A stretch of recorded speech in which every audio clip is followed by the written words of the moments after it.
Akashvani presents Morning News.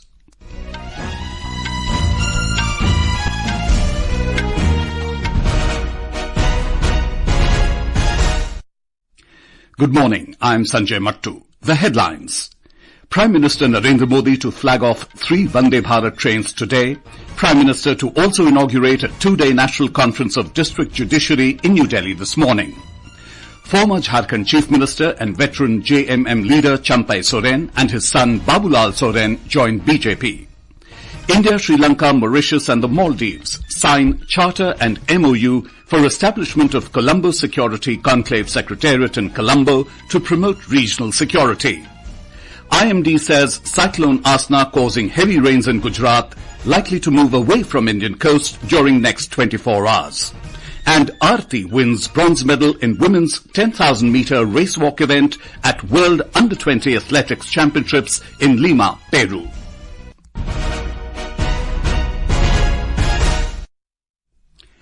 Prime Minister Narendra Modi will flag off 3 Vande Bharat trains this afternoon through video conferencing.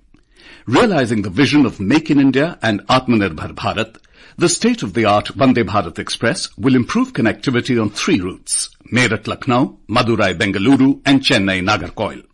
These new Vande Bharat trains will provide people with world-class means of travel, offering speed and comfort while catering to the 3 states of Uttar Pradesh, Tamil Nadu and Karnataka. The introduction of these Vande Bharat Express trains will herald a new standard of rail service to meet the needs of our regular travellers, professionals, businesses and the student community in immense measure. Our correspondent reports that the Vande Bharat Express train between Meerut and Lucknow will have 8 coaches and cover the journey in around 7 hours 15 minutes.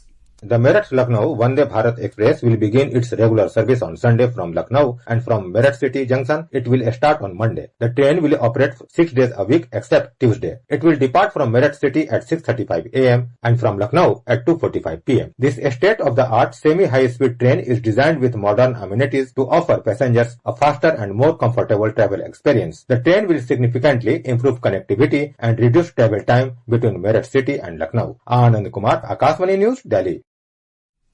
The Vande Bharat Express between Chennai Egmore to Nagarkoil will enhance links to key industrial, business and tourist hubs, including Trichy, Madurai, Dindigul and Tirunelveli. More from our correspondent.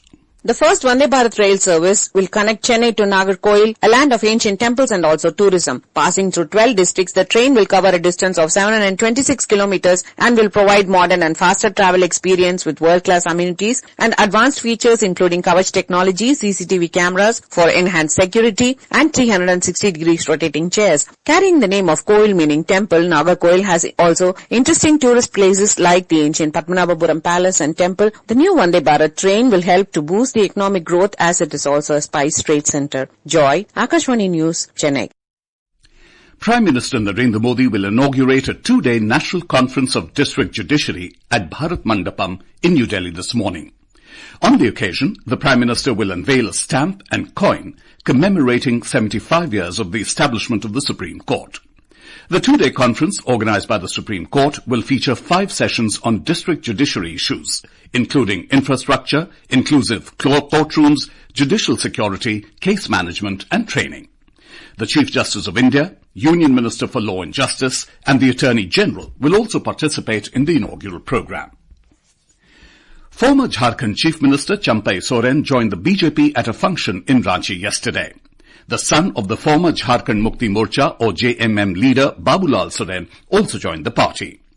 Senior BJP leaders including Babulal Marandi, Shivraj Singh Chauhan and Himanta Biswa Sarma were also present at the event. Speaking on the occasion, Mr. Champai Soren asserted that he has joined the BJP to save tribal identity and existence, which is at stake in the state's Santhal Pargana region due to rampant infiltration from Bangladesh. Mr. Soren said that infiltration has changed the demography of the state. Jharkhand को भी विकास और बांग्लादेश घूसपैठिया को निश्चित रूप से रुकेगा। Party तय करेगा हमको किस तरह का काम देते हैं, उस तरह से हम ईमानदारी के पूर्वक काम करेंगे। Union Education Minister Dharmendra Pradhan has written a letter to Tamil Nadu Chief Minister M.K. Stalin reiterating the central government's commitment to ensuring that every child in the country has access to the transformative benefits of the National Education Policy NEP 2020. In the letter, the Union Minister highlighted that tens of lakhs of students from the state of Tamil Nadu have benefited from the Samagra Shiksha scheme. The minister emphasized that NEP 2020 fully supports the idea of teaching Tamil in the schools of Tamil Nadu. Mr. Pradhan also mentioned that Tamil is one of the world's oldest classical languages and the oldest in India, and it is a matter of national pride. Vice President Jagdeep Dhankar will be on a 2-day visit to Uttarakhand from today. During his visit, Vice President Dhankar will interact with scientists, faculty members and students at the CSIR Indian Institute of Petroleum in Dehradun. He'll also visit the Rashtriya Indian Military College in Dehradun, as well as AIIMS Rishikesh, where he'll interact with students and faculty members of the institute. This is Akashvani giving you the news. For quick news updates round the clock, follow us on our X handle @AIR News Alerts. Prime Minister Narendra Modi will be on a 3-day visit to Brunei and Singapore beginning Tuesday. Briefing the media in New Delhi, Ministry of External Affairs spokesperson Ranveer Jaiswal said, Prime Minister Modi will visit Brunei Darussalam on the 3rd of next month at the invitation of the Sultan of Brunei, Haji Hassan Al Bolkiah. Mr. Jaiswal said that this will be the first ever bilateral visit by an Indian Prime Minister to that country. Prime Minister Shri Narendra Modi, at the invitation of His Majesty Sultan Haji Hassan Al Bolkiah, is scheduled to visit Brunei Darussalam during 3rd and 4th September 2024. This will be the first ever bilateral visit by an Indian Prime Minister to Brunei. The visit coincides with 40th anniversary of establishment of diplomatic ties between India and Brunei.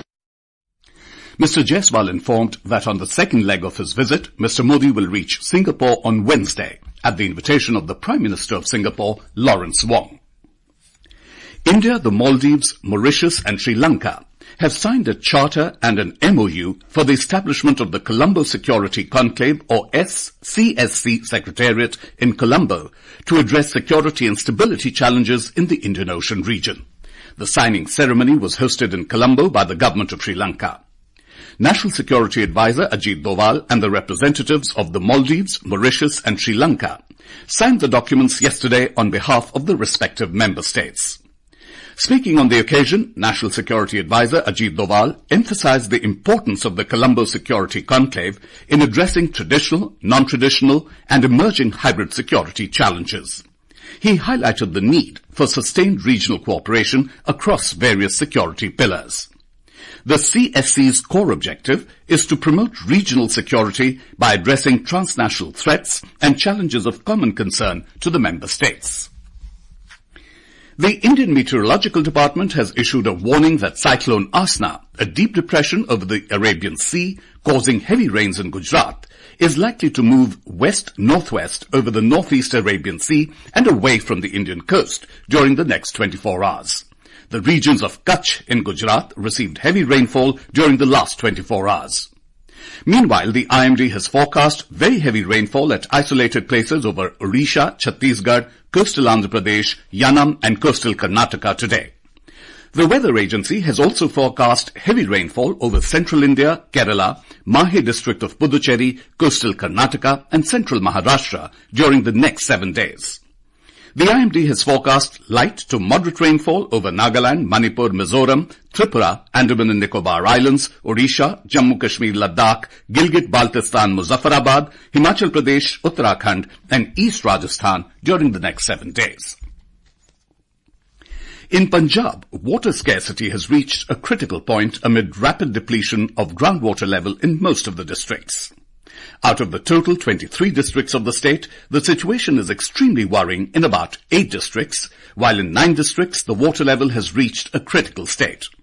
According to a Central Groundwater Board's report, about 17 billion cubic meters of groundwater is available in the state, while 28 billion cubic meters of water is being exploited.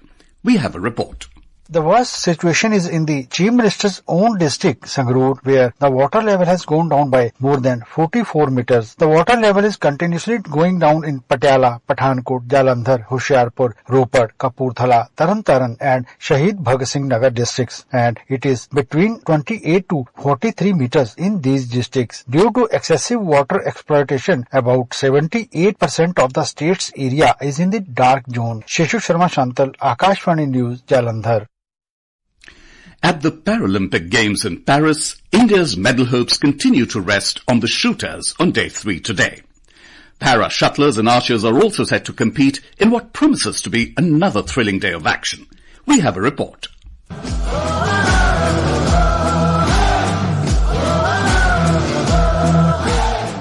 In shooting, Swaroop Mahavir Ulankar will compete in qualification round of men's 10-meter air rifle standing SH1, while Rubina Francis will play in qualification in women's 10-meter air pistol SH1 this afternoon. In javelin throw, athletics Praveen Kumar will eye to clinch a podium finish in F57 final event tonight. Yesterday, day 2 was a memorable day for India as the country bagged 4 medals. Shooters secured 3 medals for the nation, while 1 was won in athletics. Shooter Avni Lekra won second successive Paralympic gold in women's 10-meter air rifle event, while compatriot Mona Agrawal clinched bronze. In men's 10-meter air pistol SH1 category, Manish Narwal fetched a silver medal. Moreover, in athletics, sprinter Preeti Pal secured another medal for India, clinching bronze in women's 100-meter T35 final event. She became the first ever sprinter to win a medal for the India at the Para Games. In badminton, the mixed pair of Shivraj and Solamalai and Nitya Shri Shivan won a thrilling group stage match. With the win, they topped the group and advanced to semi-final. The semi-final match will take place this evening. Sharanya, Akashvani News, Delhi.